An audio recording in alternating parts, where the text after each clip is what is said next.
যে ব্যক্তি সকালে ফজরের নামাজের পরে আউযু বিল্লাহিস সামিউল আলিম মিনাশ শাইতানির রাজিম পড়বে, তারপর সূরা হাশরের শেষের 3 আয়াত পড়বে, ফজর থেকে সন্ধ্যা পর্যন্ত 70,000 রহমতের ফেরেশতা তাদের জন্য মাগফিরাতের দোয়া করতে থাকবে। সুবহানাল্লাহ।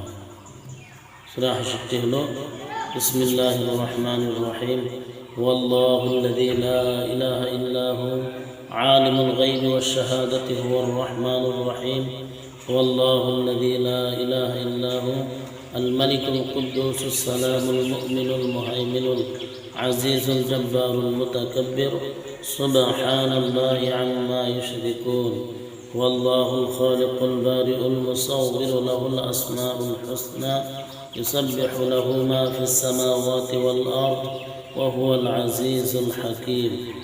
এই সূরাটি অর্থাৎ সূরা হাশর যে শেষের 3 আয়াত তেলাওয়াত করবে, সকাল থেকে সন্ধ্যা পর্যন্ত 70,000 রহমতের ফেরেশতা মাগফিরাতের দোয়া করতে থাকবেন। সুবহানাল্লাহ।